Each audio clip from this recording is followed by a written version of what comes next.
What is going on, everybody? It's the France, and we're here for UnScripted episode 90 for your October 18th, 2019. Draft one, first night of the draft is in the books. AEW versus NXT Wednesday Night Wars in its second week. Raw had its fallout to Hell in a Cell, and WWE ignored Hell in a Cell completely until Wednesday on the bump. This has been one of those weeks, and we'll get into Raw, SmackDown, AEW, NXT, and SmackDown. The three big things coming out of each show that I think was worth talking about. The very first thing we're going to talk about on is Raw. We opened the show. No pyro. We got the opening video package. But the reason we got no pyro is because the video package got cut as Rusev was getting beat up by Baron Corbin and Randy Orton. Okay, that's fine. I mean, it's these two are part of Team Flair, while Rusev is on Team Hogan, which Seth Rollins was nowhere to be found, by the way. But to add insult to injury, they decide, let's have Bobby Lashley and Lana pretend to be in a fucking porno. I did not like this opening segment. I don't know how long Rusev has left on his contract, but I'm telling you right now, he and Lana, CJ Perry, need to exit WWE as soon as possible. They don't give a shit about Rusev. They don't see how talented this guy is, how over he is with the crowd. He comes back, gets a massive Rusev Day chant, especially I think it was last week when he helped Seth Rollins, and the guy is just being humiliated week in and week out. And if I was him, I would just, work out my contract, tell him, no, I'm not signing, and just move on to Japan, or Impact, or Ring of Honor, AEW if they would take you. Anywhere else would give this guy a better shot than WWE itself. Speaking of Hell in a Cell, WWE decided for 2.5 hours of this show, let's pretend like Hell in a Cell did not happen. The main event did not happen. There was almost no mention of Hell in a Cell at all outside. This is what's the fallout from Hell in a Cell? We didn't get anything really from Hell in a Cell until they showed us stills from Sasha Banks versus Becky Lynch. Then we get 2.5 hours. We're into the third hour, and they finally have a small video package. No mention of the controversy, none of that shit, and that we just kept going on. It just felt like WWE realized that they fucked up. They pissed everybody off. I don't give a shit that Vince McMahon tried to make this a horror movie. This isn't a horror movie. This is professional fucking wrestling. If you weren't going to have The Fiend win the championship, you don't book it inside Hell in a Cell. And wait till you hear what Rod Zapata, the referee who ref this match, had to say on the bump on Wednesday. We'll get to that later. And the main event segment of this show, which is the only other really big thing outside of the Kabuki I'm sorry, Asuka and Kairi Sane, I guess, are completely heel now, is that Tyson Fury, of course, last Friday on SmackDown, had a little stare off and, pose off with Braun Strowman. Braun threw Dolphin to him, and those two, and Tyson Fury tried to do something about it, got pulled away by security. And then we get to Monday. He wants an apology. He wants an apology from Braun Strowman. That doesn't happen. These two come to blows. These two brawl, and it looked absolutely horrendous. I know, Tyson Fury. I had no idea who he was until Friday last week. Did not know who he was. I'm not a follower of boxing. I don't care about boxing. I understand if Tyson Fury actually took his fist, balled it up like if he was boxing, and hit a security guard, they would probably be in the ICU. But whoever taught Tyson Fury how to do work punches needs to be fired. Was he getting lessons from Shane McMahon? These were absolutely awful. It's like Shane McMahon died and his spirit infused into Tyson Fury because these worked punches were absolutely awful. And they kept brawling, getting pulled apart, brawling, pull apart, brawling, pull apart. It's fine to do that once, maybe twice, end the show, but to do it 4, 5, 6, 7 times, it's just it's just mind-numbingly bad. Monday Night Raw, of course, was the final episode of WWE television for the main roster until we get to the draft, which was on Friday. So basically, outside, like, the entire show was a lame duck show, and the ratings showed that, especially after what happened the night before, but we'll get to those later.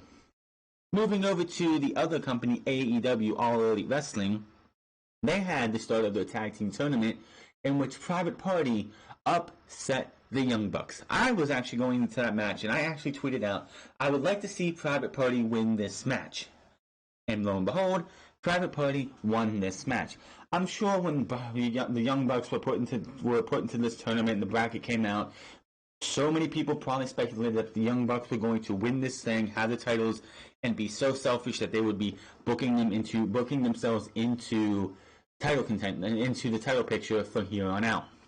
But that did not happen. A big reason I see that not happening is that they're going to have the tag team titles on the line at Full Gear against who, I don't know. But the Young Bucks are going to be taking on Santana and Ortiz in a separate match, which I fully expect that to happen. But Private Party picks up the win in shocking fashion. Just great for them. I only known of Private Party because through a House of Glory, which JD is commentary on, JD from New York, MY206. I watch his content. He talks about it all the time. I saw their last match at High Intensity 8 on the internet, which was a pretty good match between these two teams. Of course, Brian XL and his Wrecking Crew, I believe it is, attacked all four guys after the match, and Hangman Page came in to make the save. Got the word cowboy shit over with that crowd. But to see Private Party, who has been with AEW since pretty much they started announcing talent, they go from Double or Nothing in, I believe it was a 6-man tag, they win the Battle Royal, that's right. They win the Battle Royal, not getting to do much there, to the Triple Threat match, which they did not win, to beating Angelico and Jack Evans. I believe they beat Angelico and Jack Evans. And then getting to this match here and beating the Young Bucks. It's got to be awesome for a team like that. Will they win the tag team titles? I highly doubt it, because I'm pulling for Jurassic Express to beat the Lucha Bros this coming week. I would be shocked if the Lucha Bros beat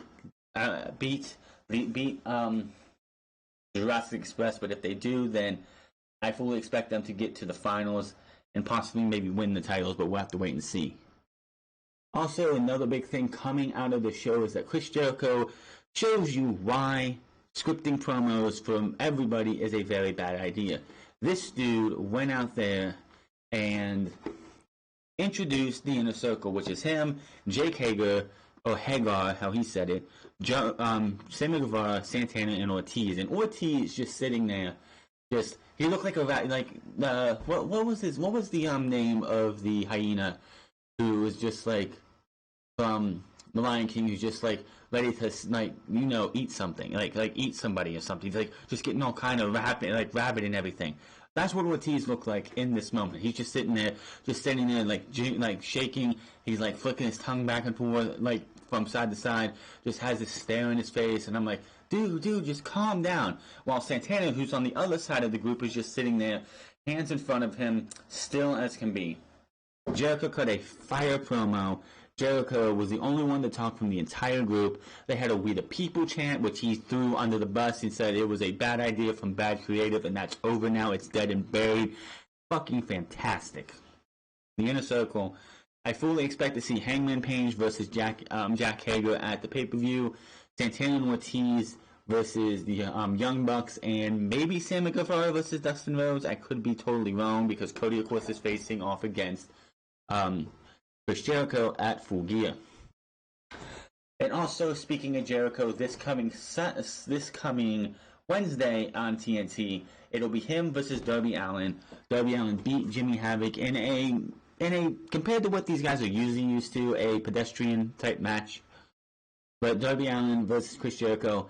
The final shot, one of the final shots that you see, is Darby Allin skateboarding down the ramp, laying out Chris Jericho, hitting him and beating him up with the skateboard. So Chris Jericho cuts a promo on and posted online. AEW posted, I believe TNT posted it on YouTube, in which he says that this match will now be a Philadelphia street fight. Also, AEW has introduced Dark, which is the dark matches that you see that are done at the tapings will be put on YouTube the next Tuesday, hosted by Tony Schiavone. And coming out of the Philadelphia tapings coming this Wednesday, they're going to have a guest commentator, and that is the one and only Taz. If somebody knows Philadelphia better than anybody, it would be Taz. So look forward to that coming, not this coming Tuesday, the Tuesday after. Oh wait, no, they were in Philadelphia last week. Yeah, this coming Tuesday, I should say yes. Well, no, the Tuesday after, because they were in. Where were they this past Tuesday? I mean, past Wednesday. I can't remember. But yeah, the Philadelphia Street Fight's going to happen in Philadelphia this coming Wednesday, and then the Tuesday after is going to be Dark, where Taz will be on commentary for all four. I believe for all four matches. So looking forward to that. Moving over to the NXT brand, which happened as well at that same time, we had Drew Gulak drop the NXT Cruiserweight Championship to Lio Rush. Now, after this match happened and after NXT was over with, a fan who is good at editing posted a picture of a modified NXT UK, an NXT Cruiserweight Championship, in which the strap was black and the silver around the silver front plate was silver with gold on the outside, on the outline of it, like there was a trim of gold. And I said, I pretty much said, this is great, but you need to take, like, WWE needs to do this too. It's the NXT Cruiserweight Championship. They need to change that center plate to have the NXT logo on it. Because right now, yeah, you'll call it the NXT Cruiserweight Championship, but yet it still looks like the WWE Cruiserweight Championship. So they need to change that center plate to where it's the NXT logo. And I was like, that would be awesome. Just need to change the WWE logo to the NXT logo, and you got yourself a winner.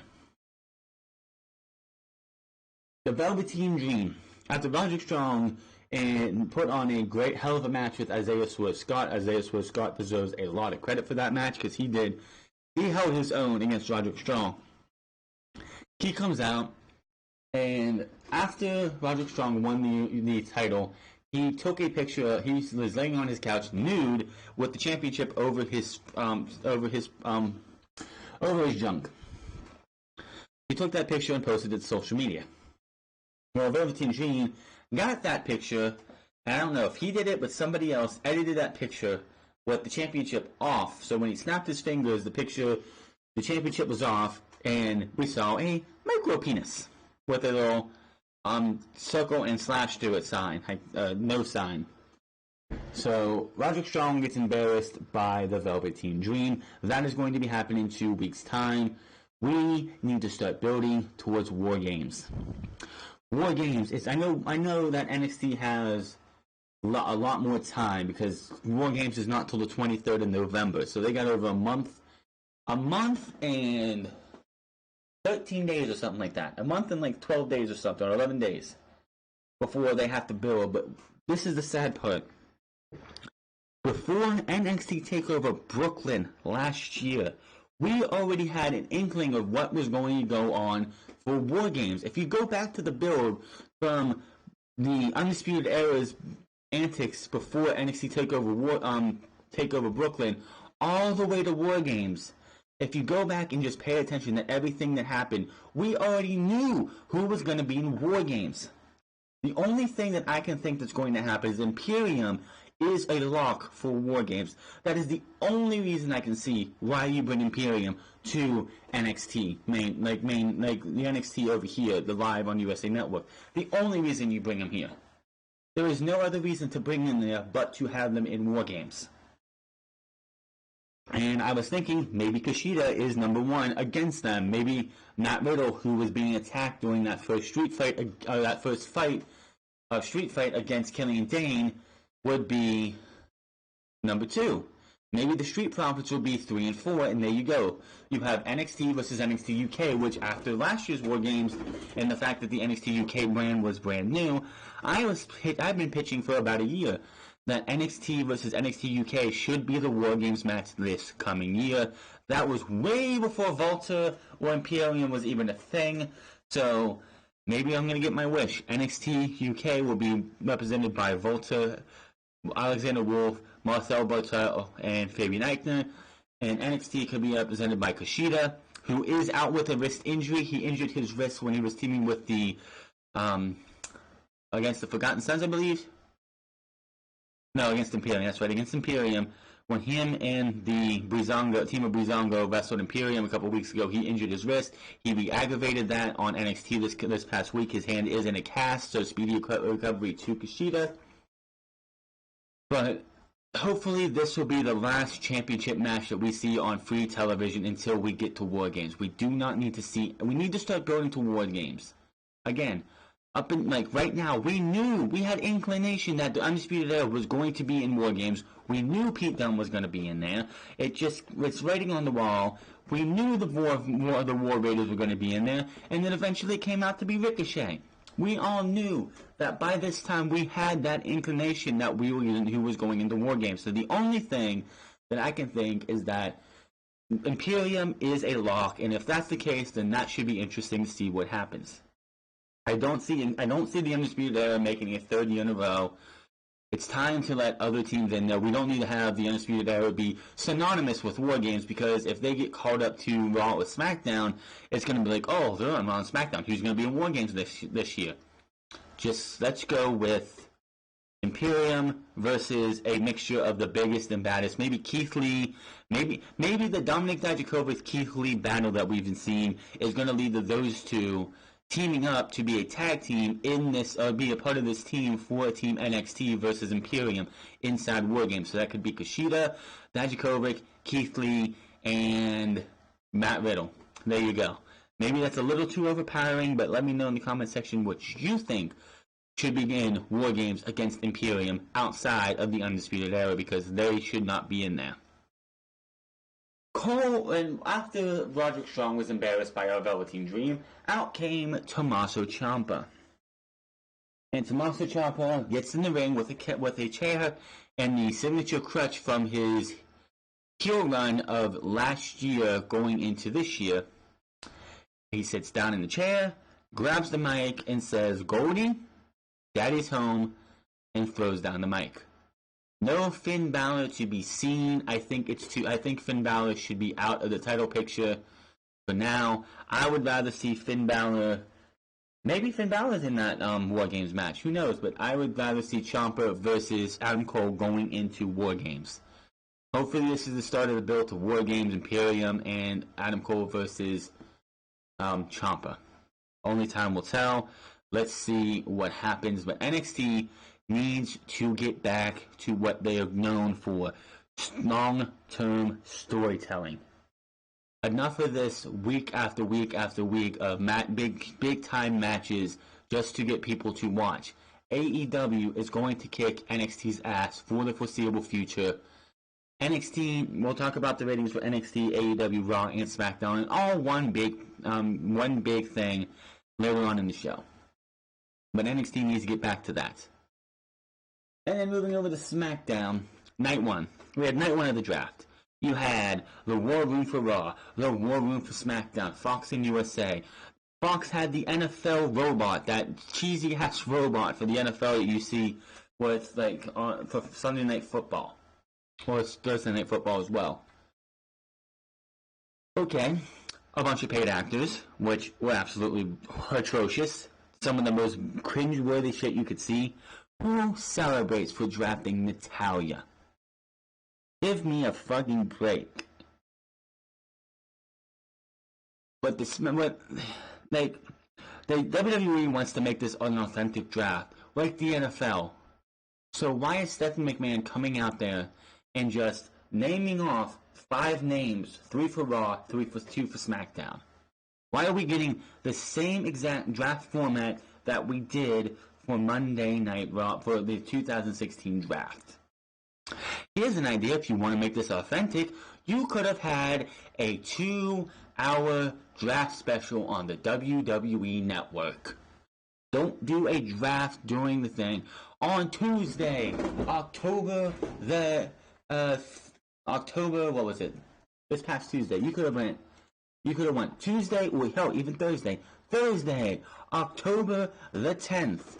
We could have had a special on the WWE Network, a draft special, where you have the war rooms. You have Stephanie McMahon walk out and be like, the first pick in the WWE draft for Monday Night Raw, Seth Rollins. She walks away. They're on the clock. On the second pick in the WWE draft, this one going to SmackDown. SmackDown picks Roman Reigns. And you do that. You could have like Renee Young and Booker T holding down this, like doing the whole analyst thing. Why can't you do a draft properly? This looks like fucking shit. And outside of Braun Strowman going to SmackDown, Randy Orton going to Raw, breaking up Team FTRKO, and Kevin Owens going to Raw, and a couple and like slight little moves. It was a status quo. Bray Wyatt going to SmackDown was the only one that Paul Heyman wanted the Fiend. Paul Heyman won't get the Fiend, unfortunately. Charlotte, like Fox wants Charlotte. Fox is not getting Charlotte. WWE. I don't know who does the pay. I don't know who runs the website. I know I don't think it's Joey Styles anymore. I know that's why he left commentary behind. It's because he was going to run WWE's website. I don't think he even works for the company anymore. But whoever runs the website, whoever uploads these pages, definitely off with a big blunder. WWE earlier this week put out 2 draft pools. The superstars eligible to be drafted on Raw and on SmackDown, which is fine. Just to say, okay, I expect to hear these names. I expect to hear these names on Raw. Okay, that's fine. Instead of doing the smart thing and putting them in alphabetical order, whoever put this up, put them in the exact order they were going to be called by Stephanie McMahon. It took WWE till the 3rd round to realize, oh fuck, we screwed up. Because by that time, you had the first 10 superstars. Well, it was like the 3rd or 4th pick in that first round, in that 3rd round, that you had different from what was actually on the list. So that was the first, 12 or 13 picks were exactly from start to finish, from pick 1 to pick 13, were exactly name for name on this list. How stupid can you be? With something that you're trying to keep tight-lipped, something you don't want to get out so you can have surprises, which there really aren't any surprises. Why would you not have that shit proofread? Like, oh, hey, sir, boss, I'm about ready to post this up. Was this look right? I would have walked over and like, why does that look like that? Because this is what you gave me. Put them in alphabetical order, you idiot. Whoever posted this should be probably losing their job. I don't want to ever see anyone lose their job, really. But when this is supposed to be 2 big nights for your company and somebody went out of their way to spoil who's going where, you gotta be kidding me. I looked at it, they have changed Monday Night Raw's list to alphabetical order, which it should have been in the first place. But the first 3 names read like this. Monday Night Raw will get Seth Rollins. SmackDown, on Friday Night SmackDown, we'll get Brock Lesnar. Number 3 on that list was Charlotte Flair. Well, there has been a fight for Aleister Black to be on Monday Night Raw. Well, here's how this little web goes. Aleister Black is married to Zelina Vega. Zelina Vega manages Andrade. Andrade is either engaged or is dating or engaged to Charlotte Flair. So if Aleister Black is going to Raw, Charlotte Flair is going to Raw, whether Fox wants it or not. because Andrade and Zelina are a full a package deal. You don't split those up.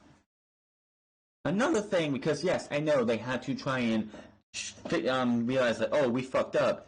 They decided that Nikki Cross and Alexa Bliss, who are a tag team and have been a tag team since before they won the tag team titles, we're going to split them up and put them both on Monday Night Raw in 2 different draft picks instead of doing Nikki Cross and Alexa Bliss and then getting, because I think it was in the 4th round, the 4th and final round. Oh no, Alexa Bliss was in the beginning of the 3rd round, which it said Nikki Cross and Alexa Bliss on the paper. But Nikki Cross had to wait till the 4th round for Monday Night Raw, which made no sense. So Monday Night Raw, or the USA Network as they want to portray it, looked like idiots. Because instead of getting Nikki Cross and Alexa Bliss at the same time, you wasted a draft pick. So maybe that superstar that you wanted to get, like maybe you wanted Heavy Machinery. SmackDown got Heavy Machinery while you got Nikki Cross. Look how stupid that makes the people making these picks look. The biggest thing coming out of SmackDown, though, is the ending of the show, the main events. Bayley comes out. It's Charlotte Flair versus Bayley for the SmackDown Live Women's Championship, or the SmackDown Women's Championship. And she does her usual shtick, you know, the ain't no stopping them now, babe. Ain't no stopping us now song plays, you know, has the graphics and everything. She does her, yeah, puts her arms out, the Bayley buddies all come up. She has a hood on, which was sign number 1 that something wasn't right. Pulls the hood back. The ponytail is gone. I did not notice that immediately. I'm sitting over here, I'm watching on my computer, I'm sitting over here typing some stuff up, looking some things up, and I just hear the music stop and I look over. She's pulling her jacket off. And the Bayley Brothers are still up. Takes off the jacket. She's wearing black and gold. Heelish, like, there's no fun-loving, no huggerness to this. It just says Bayley on her attire. She backs up a little bit. Crowd's starting to boo a little bit. She goes to one of the Bayley buddies. And right underneath one of the Bayley buddies, she pulls out this axe handle. If you look closely, there are 2 razor blades attached to this axe handle. And she looks at the Bayley buddies and just starts swinging away, tearing the Bayley buddies limb for limb, ripping them up, just ending their lives. Oh my God, I'm sitting here just having a good time, smiling. The Bayley buddies are finally gone. The heel Bayley is finally there. Absolutely fantastic. Now, there was a video going around of, I don't know who it was, but somebody recording their son watching his reaction to Bayley destroying these Bayley buddies. And I'm sitting here, I shouldn't be doing this, but the kid's got tears in his eyes. It's like someone told him Santa Claus isn't real. And he's just crying so badly, and I'm sitting here like, this is fucking awesome. This is what Bayley needed to do. Somewhere that WWE has done with they failed with Sasha Banks' heel turn is that WWE never had Sasha Banks go completely full-blown heel. She never fucked with the crowd. She never did anything that stabbed the crowd in the back. When she attacked Natalya the night after SummerSlam, the fans were chanting yes. They were cheering. Thank you, Sasha. She was playing a heel, a cool heel. The heel that everyone wants to cheer for. She never got that full-blown heelness. The only thing that came out of the quote-unquote Sasha Banks heel turn was we got Bayley to where she should have been last year when she attacked Sasha Banks before they sent them to therapy and ruined all of it.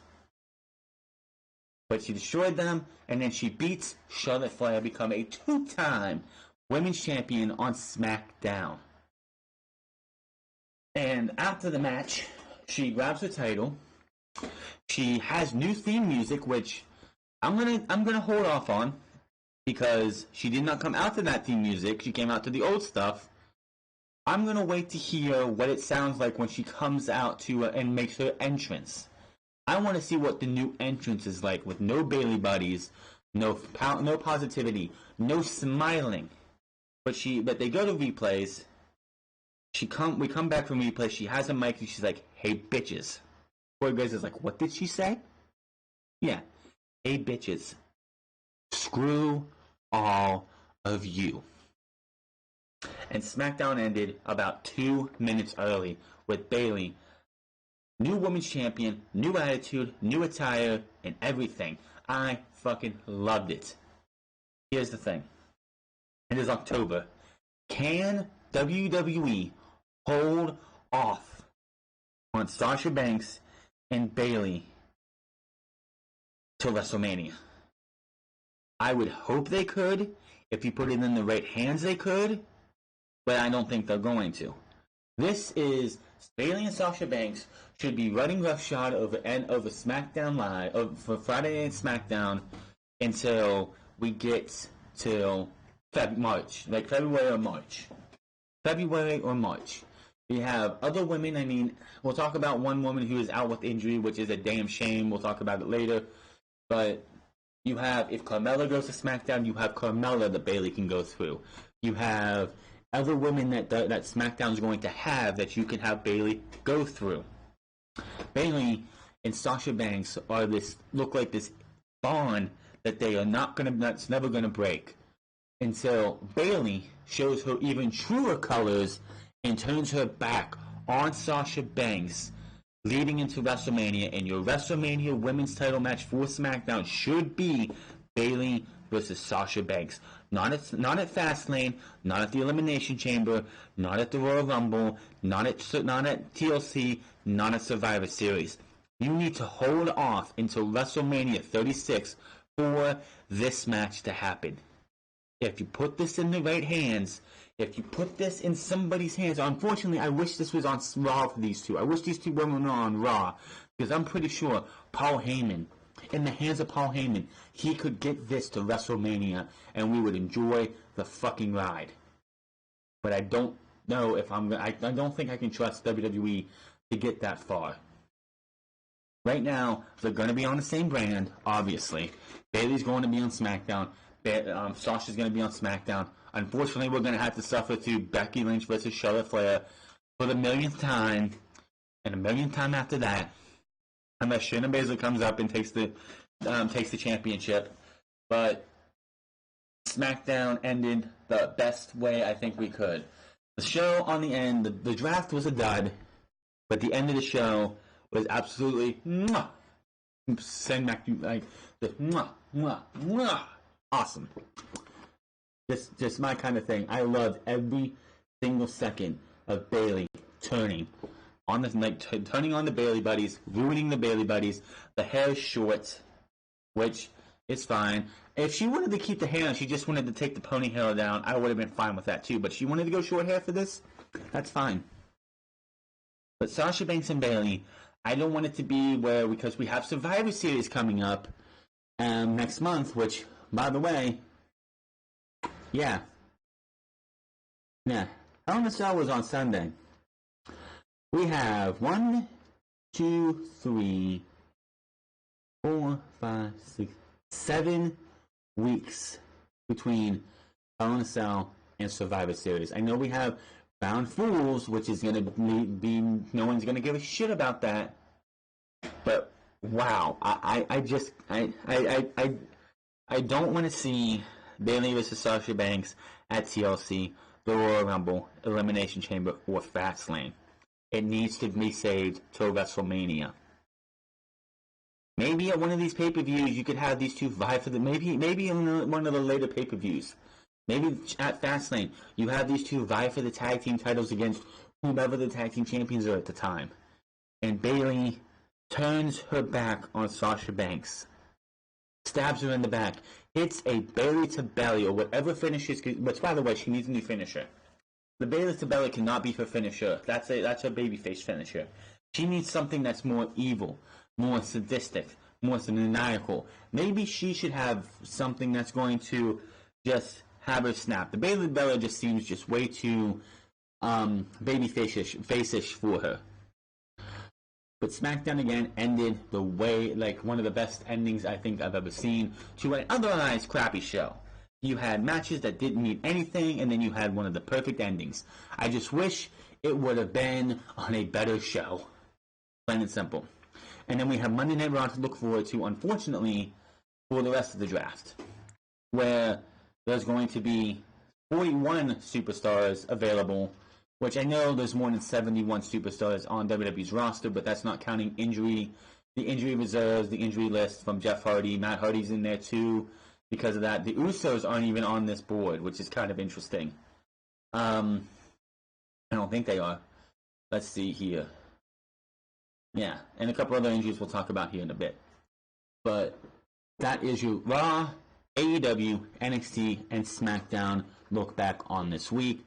Interesting week. Everyone had a drop in ratings. We'll talk about that here in a bit. But let's go back to Sunday of last week. 1 week ago.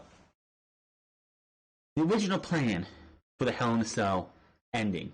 Last week, Bray Wyatt vs. Seth Rollins' Hell in a Cell match was met with mass division amongst wrestling fans as WWE booked a terrible finish that saw the referee call a stoppage as the Universal Champion used a sledgehammer to bludgeon a pile of trash, a pile of weapons and other things, under which the Fiend was buried. Dave Meltzer, in this week's Wrestling Observer newsletter, WWE actually had another finish in mind, one that would still have concluded in a no contest. Meltzer's sources claim that the alternative finish would have seen Wyatt taking a Mankind-esque bump off the cell. This would have prompted the referee stoppage with the Fiend rising up in the immediate aftermath, then destroying Rollins after the bell. On this, Meltzer raised that the ending WWE went with was Vince McMahon's idea and that both were supposed to resemble a horror movie with the killer coming back to life when everyone assumed he was dead. Vince, this isn't a fucking horror movie. This is WWE professional fucking wrestling. This is not a horror fucking movie. This was the dumbest thing. Post-pay-per-view reports had Vince laughing at the negative crowd reaction in the loud refund restart match bullshit and AEW chants, which were all fucking deserved. Meltzer confirms this in the Observer, with some source claiming the laughter was disguised his anger. Of course, Vince McMahon's not going to sit there and he might go back to his office in Stamford, Connecticut, and back into a closed off room that nobody can hear him. And probably like pitch a fit. What the fuck are these fans like pissed about? I gave them an awesome ending when everyone knows that was a bullshit ending. It's not a fucking horror movie. Vince McMahon has come out and has talked to some people who have talked to other people anonymously that WWE is too much wrestling in WWE. When the second W in your name, World Wrestling Entertainment, is wrestling. Vince McMahon, over the last week, has proven that he has got to fucking go. And he's got to go before it's too fucking late, because if things get too bad for the company, the board will vote him out, and that doesn't mean Triple H is going to take over. They'll probably put some schmo in that fucking position that knows nothing about professional wrestling, knows nothing about the goddamn product, and knows nothing, and we'll have even worse of a WCW problem on our hands. WWE is becoming more and more WCW as the weeks go on. That Hell in a Cell finish was fucking bullshit.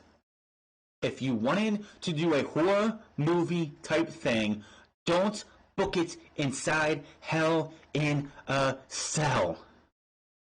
No reason to even come close to Hell in a Cell. There was no reason to put this inside Hell in a Cell. There was no beef between these two to build to Hell in a Cell.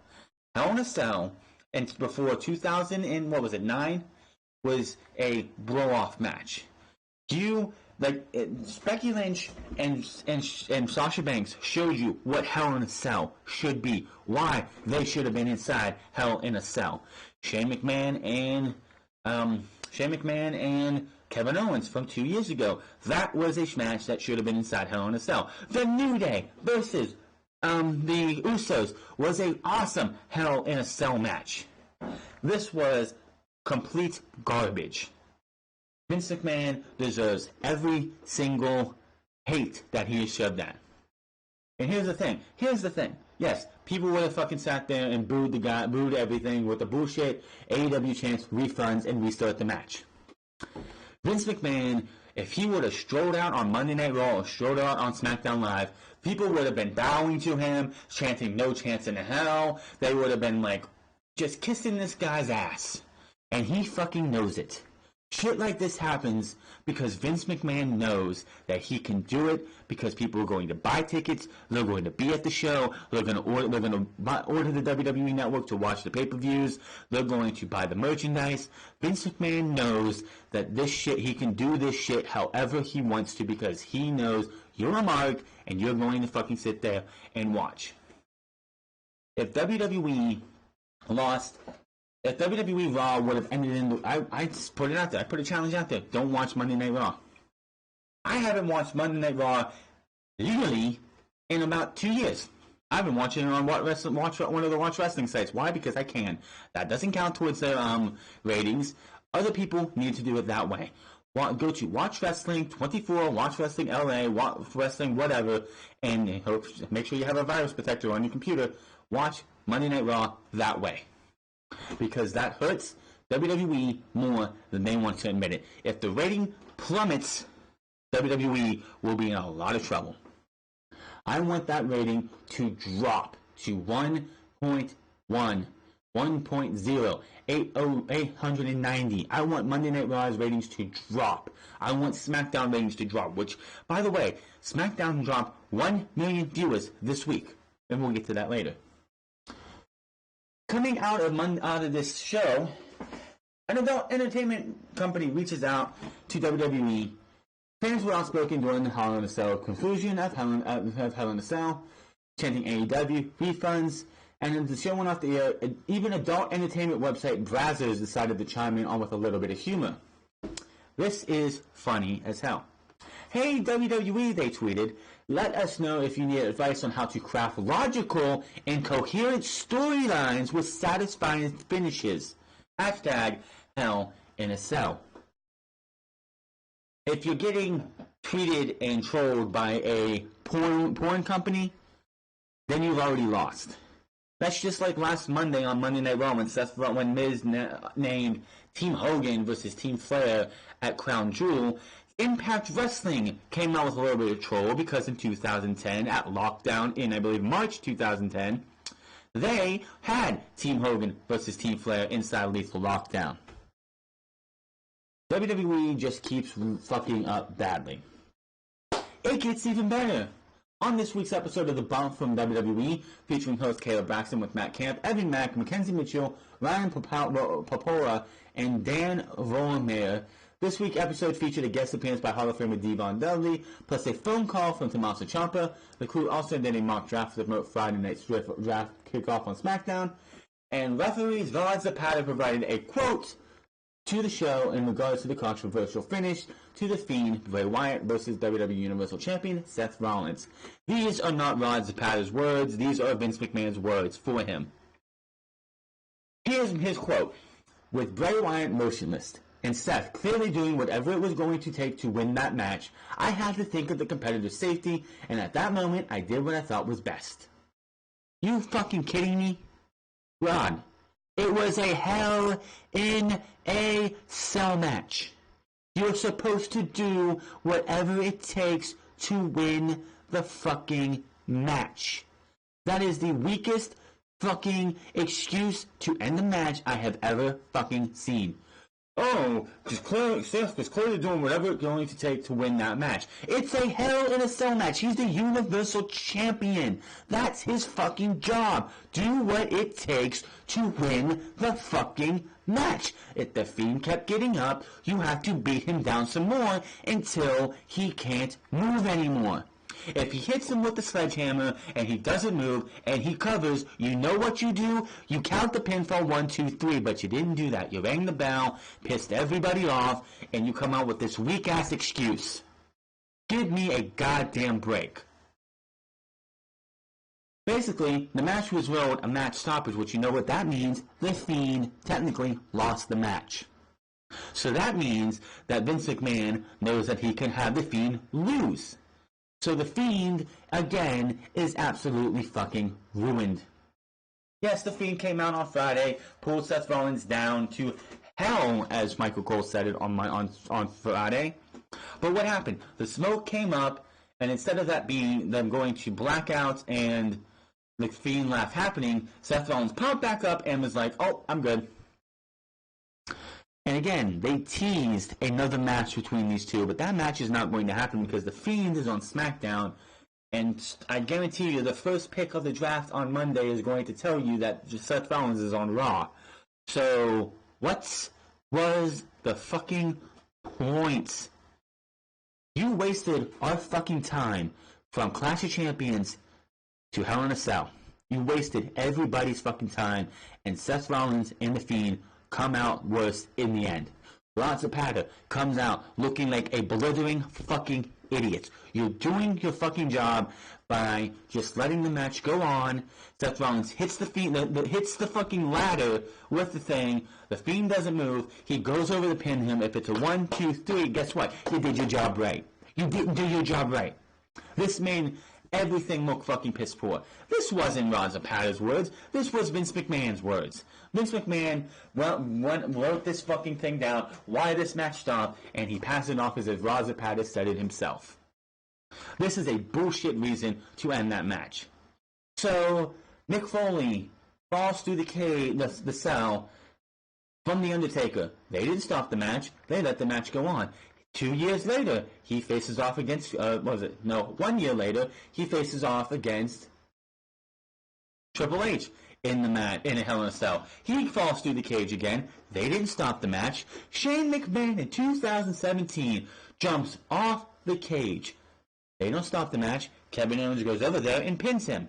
2016 against The Undertaker. Shane McMahon jumps off the cell. They didn't stop the match. That was going too far. Bray Wyatt brought a huge-ass cartoon-style mallet into that match. And as Dio said, he was impaling him with it. This huge-ass mallet that honestly looked like if it was a legit mallet, if you hit somebody in the head with that, you were going to bust their head open. That mallet's okay. But a little mallet, a sledgehammer, which is a tiny mallet, gets used, and that's going too far. Triple H, who's been in more Hell in a Cell matches, I believe, than anybody else, has used a sledgehammer in almost every single one of them. And they haven't stopped the match when he uses a sledgehammer. How can you fucking sit there and say you're thinking of the competitor's safety, yet, oh look, the Fiend popped up immediately as if he was a fucking... This isn't a horror fucking movie. Give me a fucking break. This does not help anything. This just makes it even fucking worse. WWE should just sit there and take the L that they have and move on. The Fiend versus Seth Rollins ended tonight, on Friday. There's nothing else going to happen. Now people are speculating Bray Wyatt was drafted to SmackDown. The Fiend is going to be drafted to Raw. No. The Fiend and Bray Wyatt are one single package. You don't get both on two different shows. It just doesn't happen. I'm done talking about it. I'm not talking about it anymore. Jeff Hardy's DIY arrest was, of course, last week. We have an update on this. According to PW Insider, Hardy is expected to appear in court on Thursday, November 7th for the DUI charge. He also had his license revoked for at least 30 days pending his hearing. Honestly, he should have his license revoked forever. Just as they did back in July, they released the following statement. Jeff Hardy is responsible for his own personal actions. Hardy has been out of action since April due to a leg injury. He suffered a right knee injury on the April 20th WWE Live event in Madison, Wisconsin, when Hardy's defeated the Usos. He is expected to appear on November 3rd Ringside Fest event in New York. Again, I talked about this last week. Jeff Hardy needs to find help and get help. He has kids and a wife, and he needs to get his shit together. This shit doesn't need to happen because, yeah, he got caught this time. Next time, he could be 6 feet under because of his stupid mistakes. Moving on here, Edge. Edge was in WWE's in Pittsburgh this week to see WWE's doctor. Hall of Famer Edge was reportedly in Pittsburgh, PA earlier this week on WWE Business. There's no confirmation on what Edge was doing in Pittsburgh. It was interesting that WWE's Dr. Joseph Maroon is based out of the city. It's been noted there has been a lot of talk about Edge possibly returning to the ring for WWE. The Wrestling Observer newsletter reported last week that Edge negotiated both WWE and AEW, which ended with a much higher offer from WWE to stay. It was later reported by Fight Oracle that Edge has been medically cleared by WWE doctors to return to the ring. There was no timetable given for a ring return, but it is noted that Edge was now cleared and under contract to WWE once again. Edge took to Twitter and saying the same night before the SmackDown Fox premiere and apparently dismissed the reports of his status, saying, "I'm not, and no, I'm not, and no, I'm not." Stay tuned for updates on Edge in his future. Now, I don't know if he's cleared. If he's cleared, it better be to where if he takes a bump, if he takes a head bump or a neck bump, he's not going to be paralyzed or injured even more. If Edge comes back, it's not going to be full-time like all these young guns. He's like 40-some years old. Edge is not going to be somebody you're going to see wrestling 200 days a year. But people were speculating that Edge was supposed to be at the draft this time on Friday, or he's going to be on the draft on Monday. I don't know if that's the case. Well, for all we know, Edge might make his return for Crown Fools, being on Team Hogan against Team Flair. I mean, if you really want to get Edge back into WWE, a tag team match would probably be the best way to do it. If you want to give him a long-term thing, the first match bringing him back would be a tag team match, in my opinion, because he doesn't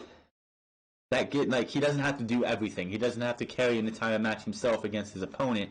He can lean on others to work the match as well. So he could be out on the apron for half of the match, especially if it's a 5-on-5 match. He'll be in the match for a little bit. I don't think it's elimination, but getting Ed, that's like the first step back, and then maybe he's like, oh, okay, I'm feeling good, let me continue. But I'll keep you updated when it comes to Edge. If he shows up on Monday, I would be shocked, but we'll have to wait and see. Let me know in the comment section below if you want to see Edge back, and if he is, against who. And yes, Edge would not come out and say, yeah, of course I'm coming back, I'll see you guys in X amount of days. No, I'm not, and no, I am not is the way he would go, because Edge is not like some of these idiots out there. Oh, let's break kayfabe. Let's go out there and just ruin the surprise. I hate people who sit there and don't want to and think that him saying he's not and he's not means definitely no. If Edge is cleared, then okay, let's see what happens. If he's not, then he's not. Maybe he's going to work for WWE in a backstage capacity. Maybe he's going to work in WWE in a different capacity. Maybe he's going to work in WWE where he's not working in the ring, but he's maybe, I don't know, working as a manager for somebody. Maybe Edge will be the manager and he has to go see Dr. Maroon just to get cleared to be able to take bumps. I don't know. We'll have to wait and see what happens with Edge.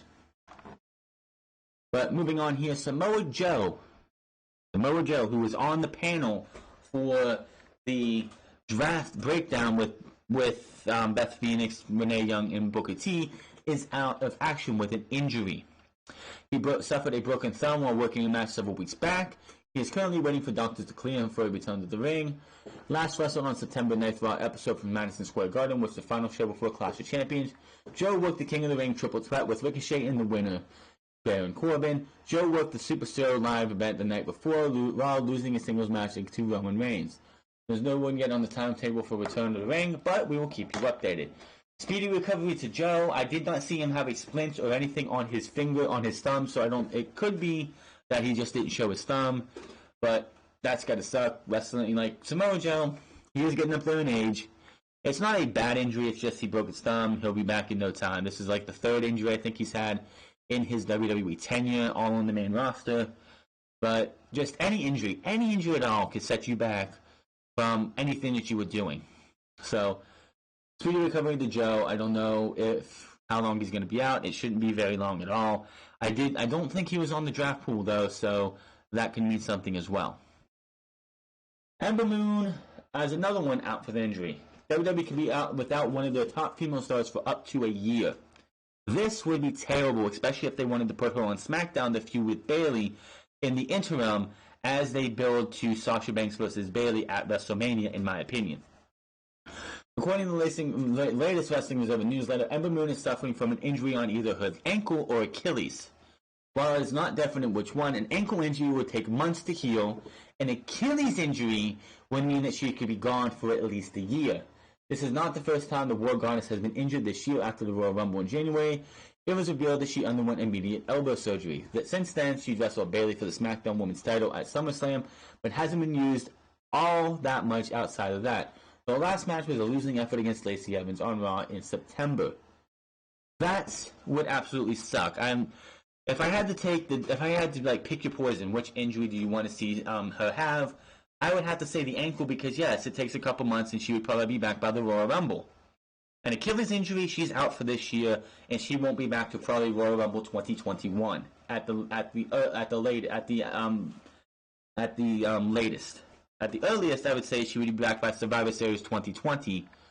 But if I had to pick my poison, say pick your poison. If she had to have an injury, which one would you pick out of these two? Definitely an ankle one. I'll keep you updated.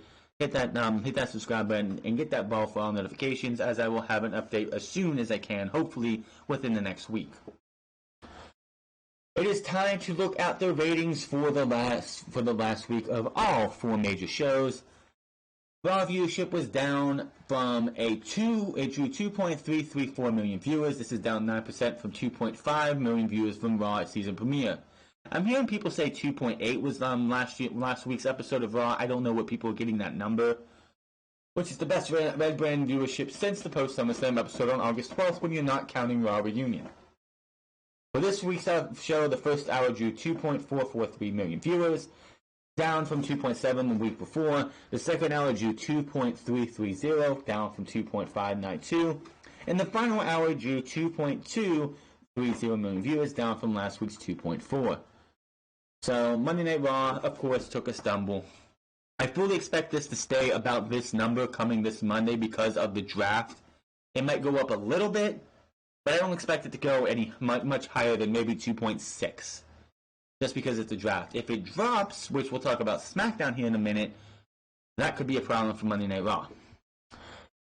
NXT and AEW, rating war number 2, which it's not really a war. And AEW on TNT drew 1.018 million viewers, while NXT drew 790,000 viewers on the USA Network. NXT got topped by 29%. AEW ranked number 8 in the 450 18 to 49 demographic list, while NXT ranked 27th with the ranked number 25 in viewership, while NXT ranked 33. Last week's premiere episode for AEW drew 1.409 million viewers and ranked second in the cable at 150 in Houston and viewership. So the audience was down 28%. NXT was down 11 from last week's season premiere, which drew 891 and ranked 10 in the cable top 10. AEW drew a 0.4 rating in the 1849 demographic, topping the 22 in the same demo that NXT scored by 109%. Last week, AEW drew a 0.6 in that demographic, while AEW drew a 0.32. The AEW episode also aired on True TV due to MLB coverage getting in the way. By the way, these numbers were expected to fall. October is baseball's biggest month of the year. Raw, SmackDown, AEW, and NXT all expected to drop until we get to November, when it's just usually NFL football on Sunday and Monday, Thursday, Sunday, Monday, and basketball all year round, even though it's all week, which pretty much the NBA really NBA and NHL has started up. NBA starts, I believe, this coming Tuesday. Which, outside of that first show on Tuesday, that first night on Tuesday, the NBA and the NHL don't really, NHL doesn't do anything really as it is for most people, but the NBA really doesn't pick up the ratings for the most part, unless it's a big name like a LeBron, like a KD, like a Steph Curry, until we get to the playoff push and then the playoffs. So AEW and NXT are not going to feel the heat as much when we get past the World Series. True TV factored in 8 p.m. on AEW drew 1.140 overall, topping NXT by 44%, but down 19 from last week's premiere. And SmackDown sees the biggest drop of the week. This week, SmackDown drew a 2.899 million viewers. This is down 25% from 3.888 million viewers for Fox premiere and the 20th anniversary episode. To compare, Raw drew a 2.3 from last episodes, and of course, yada yada. SmackDown won the night in the coveted 18-49 demo, averaging 9.95 rating over the 2 hours. The closest number on SmackDown was Hawaii 5-0, and Blue Bloods with a 7.7. First off, Monday Night Raw was definitely going to fall. NXT was definitely going to fall. AEW was definitely going to fall. SmackDown was definitely going to fall. People were predicting that SmackDown was going to stay at the 3.5 level because it's draft week. Here's the thing also. This was draft week. And they had Sling and DirecTV, or Dish Network, or it was a Dish Network. I think it's DirecTV. DirecTV and Sling, whichever one that was. They didn't have that for the Fox premiere. This proves that The Rock and possibly Brock Lesnar versus Kofi Kingston, until we got to the final 30 minutes of the show, and the Brock Lesnar Kofi Kingston match still haven't happened yet, and people were just like, well, you know what? This looks like to be a squash. I'm out of here. So The Rock was the sole, in my opinion, The Rock was the sole reason that SmackDown was in the threes. SmackDown was in the threes, and it's never going back. SmackDown, this was draft week. What is SmackDown going to look like next week? I fully expect a drop into the 2.2s, maybe even the 2.3s next week. I fully expect SmackDown to just plummet and plummet and plummet. You better, Vince McMahon and the company better be coming up with things to make SmackDown watchable. Because this episode of SmackDown, outside of Bayley and Charlotte Flair, was absolutely just a waste of fucking time. Especially since you already spoiled. If you looked at the thing and went okay, Raw's gonna have every other name on this list, and just looked at this and went, okay, you're just gonna go, okay, I know who's going where. SmackDown is going to drop significantly worse next Friday. AEW, NXT, of course, AEW had to be on True TV just in case the MLB playoffs had an overrun, which the Braves got absolutely massacred, so there was no chance of that happening.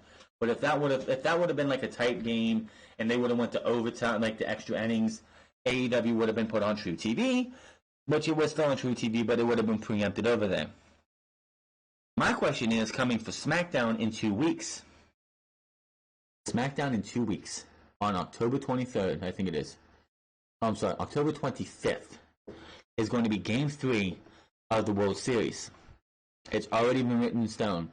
October 25th is going to be Game 3 of the World Series. SmackDown is not going to be on Fox at that time. Where is SmackDown going to be shown? Is SmackDown going to have a show on October 25th? That is the question that I have. We'll have to wait and find out. But SmackDown dropped, Raw dropped, AEW, NXT all dropped.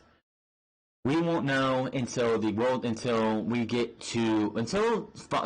October is over, which I wish everything would have started in August or probably in the summertime. I wish AEW would have found a way to start in the summertime when baseball was just starting its season.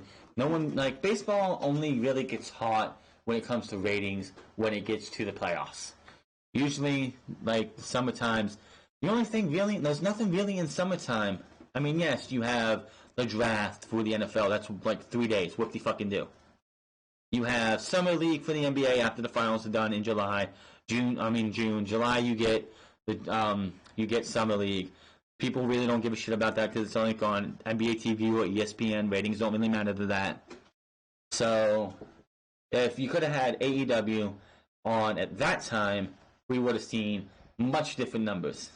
Another thing that people don't seem to realize is that Wednesday really isn't been designated as a wrestling night outside of NXT on the network, but those didn't matter back when it was on the network.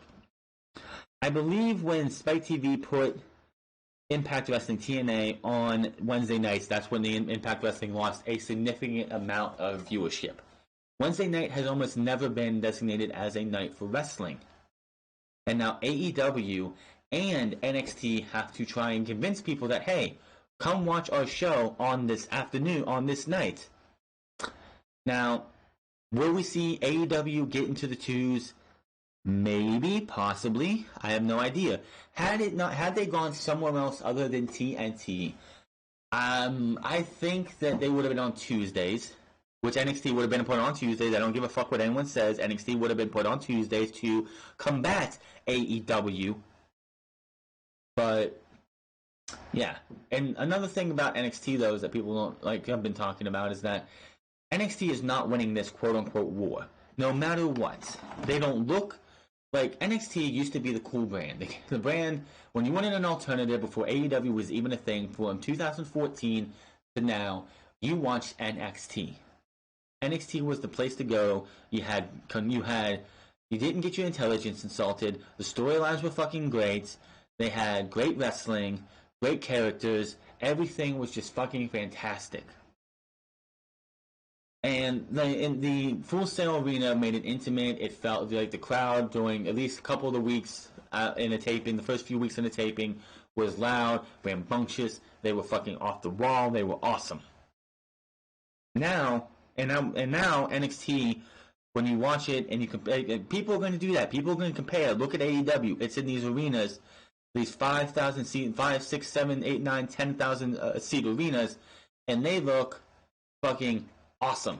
They look major league. Then you look at NXT and it looks minor league. NXT is not going to be in Full Sail past 2020 by December 2019. When 2019 comes to a close, what is the last Wednesday in 2019? What is the final Wednesday in 2019? Final Wednesday in 2019 is Wednesday is Christmas. That's funny. Christmas Day is the final episode of NXT.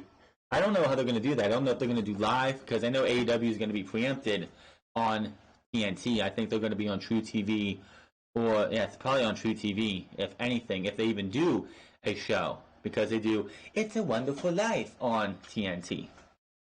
So yeah, Christmas, like, that day will be interesting. And then of course the very next week is the 1st. So I had like the 1st or the 8th. The 1st or the 8th of 2020, NXT will be on the road every single week. It's not going to be in Full Sail University anymore, because quite honestly, if they want to keep up and look anywhere as close to as like major league as AEW, they're not going to be able to stay in Full Sail. And honestly, this is Vince McMahon's doing. Vince McMahon is killing NXT. NXT was fine, minding its own business, being on the WWE Network.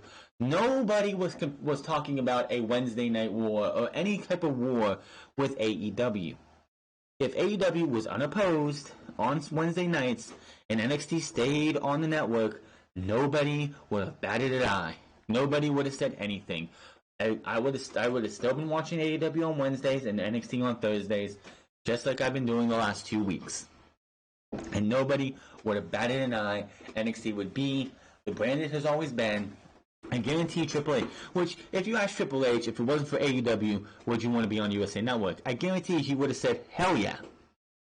Would you want it to be live? Probably not. Would you want it to be 2 hours? Probably not. Because NXT is a niche wrestling promotion that needs to be an hour.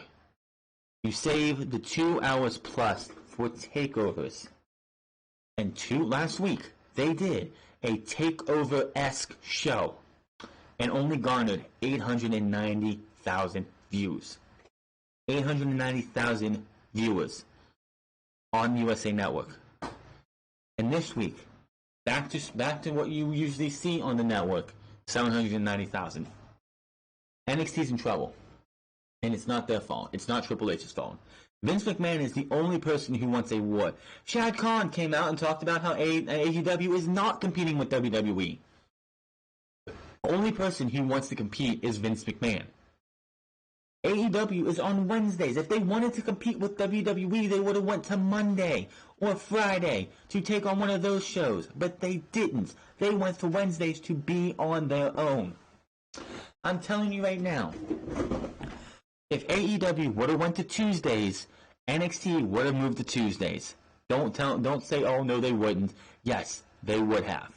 They wouldn't have been able to start 2 weeks beforehand, but AEW would have, and NXT would have started on Tuesdays at the same time. Don't tell me otherwise. I ain't that fucking stupid. NXT probably, if they wanted to, NXT would have been on FS1. I highly doubt that, but they're on USA. They would have moved to Tuesdays to combat AEW because Vince McMahon cannot have his inferior product get beat by the new kids on the block. I hope NXT I hope can rebound and actually do what they are good at doing, building storylines, building characters, building up things that like superstars that we care about. Don't try and pull a WWE. Don't give us. I don't want to see Dominic Dijakovic versus Keith Lee already again. We just saw it last week. Why are we seeing it 2 weeks ago? Why are we seeing it again? That could be a War Games match. A match at War Games. Unless this is leading to them being part of the War Games match on the same team. I don't want to see it again. But those are your ratings for this for Raw, AEW, NXT, and SmackDown. Everyone took a drop, and everyone's going to take a drop until the World Series is underway, and we're done, and the World Series is over. WWE nixes plans for the Mae Young Classic. They have reportedly nixed the plans for the 2019 Mae Young Classic. They had plans to hold the NYC on Saturday, November 2nd and Sunday, November 3rd at Full Sail Live in Winter Park, Florida, but the plans are changed. The Wrestling Observer newsletter added that WWE has decided against holding another all-women's tournament until 2020.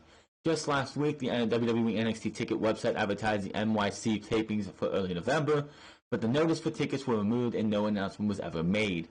WWE nixing the NYC was a recent decision. Triple H hosted a media call back in August and noted that they were working on finalizing plans for the tournament and will be making announcements soon. He said, and I quote, "We're in the process of working on some things now and finalizing some stuff, and hopefully we'll have some announcements soon on all of that." He also indicated that plans have been pushed back due to many happenings in WWE this year. There's no word yet on when the NYC in 2020 will happen, but it will keep you updated. The NYC the inaugural one was in 2017, and saw current Women's Tag Team Champion Kairi Sane defeat Women's Champion Shayna Baszler in the finals. This 2018 version saw Toni Storm defeat Io Shirai to win the tournament. Honestly, we're in October. If the Mae Young Classic was going to happen, it would have happened in August or September like it did the last 2 years. So I'm not surprised they got nixed. Moving on here, if I want to see the Mae Young Classic come back, I guess, if they want to do it right. But with the fact that NXT has gone live, because Mae Young Classic would usually be taped around the same time of NXT tapings, and with AEW, with NXT now being live, and AEW, and I'm sorry, but NXT having to not have that month break or something to go out there and try and get that women's talent, I don't know if they're going to do a Mae Young Classic again. I just don't know, but it's not cool that they had to nix it. But the Mae Young Classic, if they don't want to do it again, that's fine. I'd rather see since they're bringing the cruiserweights into the fold with NXT, I'd rather see a new Cruiserweights Classic. We only saw one in 2016, then they went with the two Mae Young Classics. Give the Mae Young Classic a break. They did it 2 years in a row. Let the women's independent scene freshen up, so replenish itself over the next 2 years, and bring the tournament back in 2021 when there's a new crop of women out there that you can showcase who won in either Mae Young Classic. And it's XFL, as we're going to move over to some football news, has released ticket pricing and membership perks. After teasing fans for months, the XFL finally released its season ticket packages for all 8 teams. This comes after announcing that the selection process will be taking place earlier this week. Fans are now able to choose their location for the 2020 season at 11 a.m. Eastern Time. I believe this is on Tuesday. There will be 6 tiers plus suite seats for several teams. Prices vary depending on team and arena, of course. Dallas Renegades from tier 6 to 1, pricing range from $20 per seat, 100 for a 5-game package, to $80, 500 for a 5-game package. Which, $20 per seat, that is absolutely ridiculous. Not in a bad way, in a good way for ticket pricing. Same thing with $80. You want to go to a Dallas Renegades game and get up to 8 and go to a tier 6, which is probably going to be the front, the closest you can get for $80. That's a fucking steal, man. DC Defenders have 7 with $20 and up to $100. The Houston Roughnecks tiers 1 to 6 to 1. Pricing range $20 to $90 or $100 to $450 for 5-game packages because it's only a 10-game season. You play 5 home, 5 away. The LA Wildcats from tier 7 to 1, $20 to $85 or $100 to $425 for 5-game packages. New York Guardians 7 to 1, $25 to $115, $125 for 5 games or $575 for 5 games. The St. Louis Battlehawks 6 to 1, $20 per seat or $90 per seat or $100 to $450 per game for all 5 games. Seattle Dragons tier 7 to Club 1. Prices range from $20 per seat for $100 for 5 games or $90 or $450. The Tampa Bay Vipers tier 7 to 1. Prices range from $20 or $100 and $90 or $450. Each fan that purchases a season ticket will receive a VIP field pass for 1 home game. Season ticket members will enjoy benefits that include season ticket prices locks for the first 2 seasons, 25% discounts on merchandise, VIP experiences throughout the year, priority status for the playoffs and season tickets, renewals, and early access to the XFL Football Advisory Network, which they did trademark. I don't know what the Football Advisory Network is. Maybe they're going to have their own thing. I have no idea. The Fan is an online community that will give fans access to help optimize the team and fan experience. Fans will have time to secure the deposits for the season. In a few short weeks, the draft will be happening in 2 days, mind you. In 2 days. The XFL then announces rules and players for the XFL draft. Looking to truly separate themselves from the NFL, the XFL is ready for a different kind of draft. The draft, which will look to fill a 71-man roster for all 8 teams, will take place on October 15th and the 16th through various XFL media channels in Connecticut. Why can't you just do it on YouTube or Twitter or Instagram or something and have, on YouTube, and just have Oliver Luck do the whole, this person's here drafted by this team?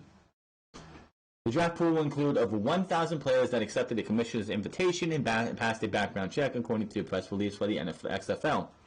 1 quarterback will be assigned to each team prior to the 5-phase draft. The draft will be phased in the following way. Skill players: quarterback, running back, wide receiver, tight end. That's phase 1.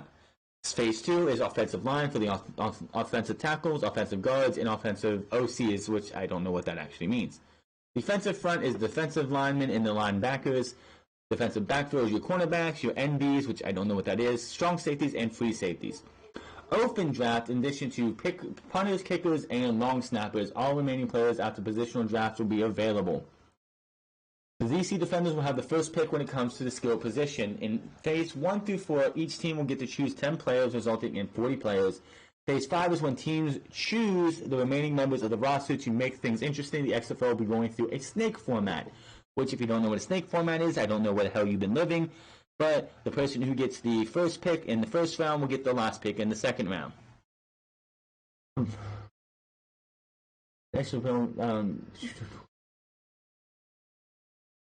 The team selecting first in the first round will pick 8th in the second round, the first and third round, and so on. Luck later told ESPN that there will be a supplemental draft at the end of November for players that were ineligible to be drafted in October. This was either because they were on NFL rosters at the time or because they were in college programs. Names of several NFL, college, AAF, and CFL stars who will be involved in the XFL draft are released by organizations. Some names include Connor Cook, Jalen Rowe, Landry Jones, Sean Hickey, and wide receiver Keith Mumphrey. They have five tweets on their Twitter account that show off a shit ton of names that are going to be in this draft. The relaunched XFL season expected to take place on February 2020, the week after Super Bowl. Now, there was something came out that a couple of people on this, like one of the bigger names, have actually dropped out of the XFL draft because of the pay that has been discovered that they're going to be paid for the XFL. And these aren't the guys who have never got a shot. These are the guys who are who've been in the NFL and have had NFL type money and don't feel like this is going to be worth their time. Those people are what we call greedy. They don't care about the fucking game. They just care about lining their goddamn pockets with money. And honestly, if they dropped out of the XFL doesn't need them because they don't give a shit about the game. They just give a fuck about their fucking wallet. One last thing here, right? Yeah, there is no AEW news this week because AEW really didn't have anything newsworthy outside of what I've already talked about. XFL picked announced teams for ESPN and Fox. With entertaining leagues like the XFL set to come back, it was only fitting the most entertaining commentators would be involved. According to the New York Post, the Fox and ESPN broadcast teams for each main XFL game will have a lot of experience. The ESPN side, Steve Levy, Dan Orlovsky, and Pat McAfee, oh God, please no, will be on the call. Meanwhile, on Fox, Kurt Menefee and Joel Klatt will be talking all things XFL, according to the report. Fox had interest in Gus Johnson, but due to his commitment to college basketball, the schedules did not work out. No word yet on who will host FS1 and ABC games. Steve Levy, who has worked with ESPN for a number of years, especially as a longtime anchor of SportsCenter, known for his role on ABC ESPN's College Game Day program. Levy has worked doubleheader games on Monday Night Football with Brian Grease. He has also broadcasted a number of hockey games. A fifth-round pick in the 2005 NFL Draft, Orlovsky has played for the Lions, Texans, Colts, and Buccaneers. The former quarterback from UConn retired from football in 2017, becoming an analyst for ESPN. One of the most entertaining voices in social media. That's not my interpretation. I can't stand Pat McAfee's voice. Has made his voice known all over, from Barstool Sports to WWE to his own radio show. The former NFL kicker has become more popular than ever before, starting his own talk show, another talk show on DAZN, syndicated by Westwood One. McAfee has also been a part of ESPN's Thursday Night Football crew. Both he and Orlovsky have clicked before when it comes to commentary, joining together for Get Up on ESPN. This opportunity is a step up for Kurt Menefee, who is currently providing commentary for Fox Sunday NFL pregame show. Menefee has provided preseason analysts for both the Jaguars and the Seahawks, while also working commentary for NFL Europe games. He has also used his voice for boxing, MMA, and has signed on and off for Super Bowls whenever he is available. Menefee will be working with Joel Klatt, a former college quarterback for Colorado, starting his post-play days as a football analyst. Klatt helped usher in FS1. He is Fox Sports' lead college football game analysis, teaming with Gus Johnson, moving up in the ranks every year. Klatt has also provided coverage on golf. The relaunch XFL season is in February of next year. So there you go. XFL, just another day, another week, another month away from starting. Will they make it to 2021? Will they make it past the first year? Who the hell knows? All I know is, if the XFL comes back, which it is, and Vince McMahon steps back and goes works on the XFL, and Monday Night Raw is run by Paul Heyman, SmackDown is run by Eric Bischoff and his crew, maybe, just maybe, we can see Raw and SmackDown come back to prominence. I'm not holding my hopes up, because as it's already been discussed multiple times, Vince McMahon can run the shows from his phone, so anything is like, I don't see Vince McMahon giving up too much power for that. But that is your Unscripted for episode 90 for October 13th, 2019. Hit that subscribe button, comment down below, like or dislike this video. Find me on Twitter at The France. Find me on find me on Twitter at The France Club and twitch.tv/The France Club. And I'll see you guys tomorrow for draft night number 2 for Monday Night Raw. Tuesday, Tuesday we're going to have an Unscripted extra as we go over the draft from night 1 to night 2 and compile both lists of both shows for both rosters, and we will have I'll go over and see who has the better show, who we could see feuding with who, who should be going where, who should be going up against who, and hopefully we can have ourselves a nice little 30-minute talk or so. So then, my name is France, and I'll see you guys later.